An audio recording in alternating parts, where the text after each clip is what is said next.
Hello, my name is Tamara Goldbogen, and I am with the Arts Learning Collaborative, where we support high-quality arts learning experiences at Weber State University and across the state of Utah.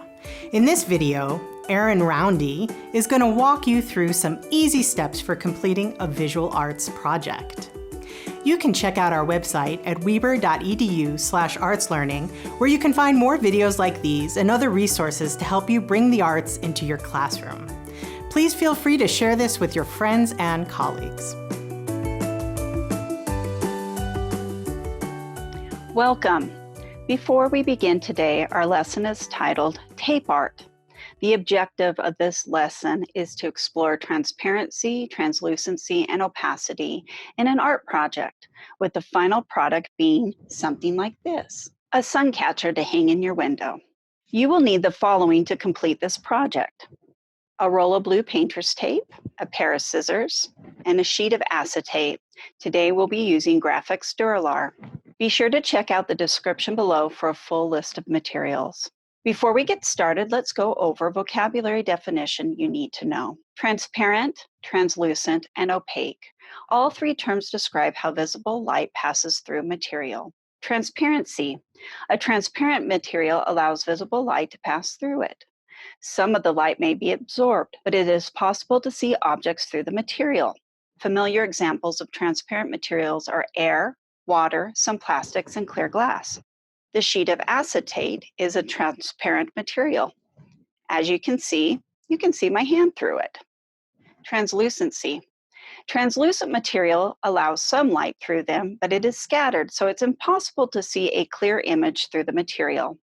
Examples of translucent materials are some plastics and frosted glass. You can see in this example, underneath this tape right here, that you can sort of see my hand through it. That is because the tape is translucent. Opacity. Opaque materials don't let light through them at all. The light is either reflected or absorbed. Examples of opaque materials are stone, metals, and some plastics. In my example here, I have layered the tape on so thick that you can't see my hand through it, creating an opaque area. All right, let's get started on our art project. You can first decide what orientation you would like your design to be. Would you like to have it landscape, which means it is longer, or would you like it to have a portrait, where it means it's taller? I'm going to do my design in portrait. Working on a surface like a cutting mat or a countertop allows you to pull tape that is longer than your acetate, allowing you to use it to secure it while you work so that your acetate isn't moving around. I like to do this so I can keep things in order as I'm applying and also pulling up tape if I place it where I don't like it. I'm going to create an abstract design, just focusing on line and shape. With my scissors, I'm able to cut this tape down to the size that I would like it to be. I can also make smaller shapes out of my tape. It also allows me to create different types of lines. I've been using straight lines here, but if I would like to do something where I'm using curved lines, I can use my scissors to help me cut. I'm going to continue cutting shapes, different kinds of lines out of my blue tape as I work on this abstract design. Right now, I'm creating areas of translucency where I'm allowing some light to come through the material. You can also see here that I'm leaving areas that are not covered by the tape, allowing for transparent areas so that light can fully come through the design. As I layer the blue tape on top of one another, I'm creating a variation of opaque areas in my design. The more tape I lay down on top of each other, the less light will be able to penetrate the material. Again, it's okay that I'm going off my acetate and sticking to my cutting mat because It will allow me, when I am done, to be able to trim off the extra. But again, as I'm working on my design, having a little bit of extra tape on the side helps the acetate not move around while I'm working. You've probably noticed that it is difficult at times to cut your tape because the tape wants to stick to your scissors. Here's a little tip that helps me out as I'm trying to do it. If you adhere part of the tape to either your cutting mat or to a countertop, gives you a little bit of an anchor with some resistance for you to then come in and cut. Not ideal, but it can help. And you'll notice that most of my pieces I've cut, I'm leaving a straight edge. I personally like having that straight edge. I feel like it gives me something to align my pieces, my shapes together, but you do not have to. Again, I'm continuing to layer certain areas of my design because I want to create some more opaque areas. If you want to get more detail or more precise cutting, I would recommend using an X-Acto knife. But for the most part, I find that you can do quite a bit with just a pair of scissors. Here I'm cutting out triangular shapes. You may note that I am somewhat constrained because of the width of the tape I am using. I'm going to show you another tip on if you want to cut out something that is larger than your tape will allow. Using a cutting mat or a countertop, something that your tape won't permanently stick to, take pieces of tape and layer them on top of each other. It's like you're going to create a piece of tape paper. You can decide how much you want to lay one piece on top of the other. I'm not being too exact here on my widths, but you can if you need to be. So I've created here a little tape paper. If I carefully pull it up,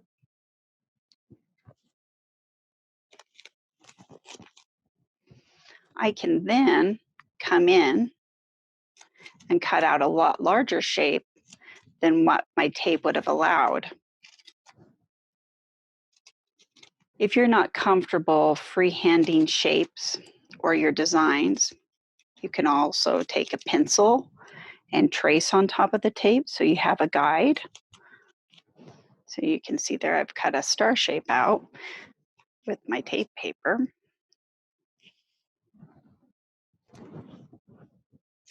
I'm going to continue building up my design. Watch again for areas where I'm building up my tape layers to create opaque areas that I'm leaving completely untouched, which is transparent, and areas where I'm only putting maybe 1 or 2 layers of tape to create translucent areas. If you have assorted colored masking tape, you can use that in combination with the blue painter's tape. Masking tape is a very versatile product that can be used for this project. It's nice working on acetate if you're not happy with the placement of tape. Like as I'm looking at my design, I'm not happy with some of this. You can easily pull it up carefully too and place it somewhere else in your design.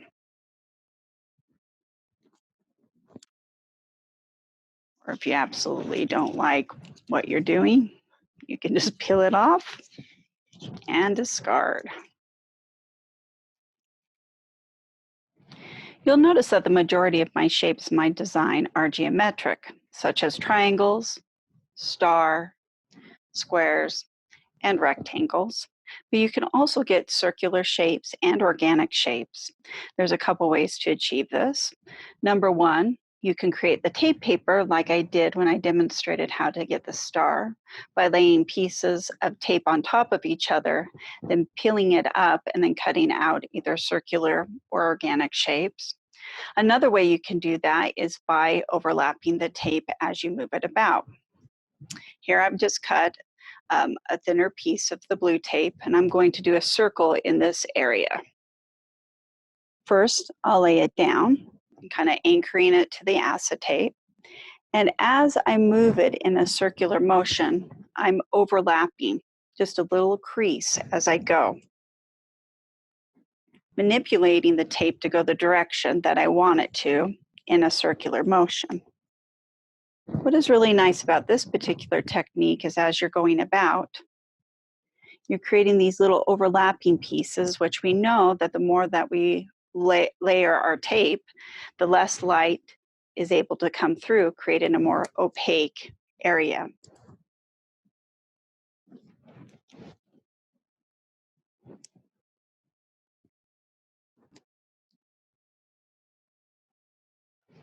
It also gives some beautiful texture as well.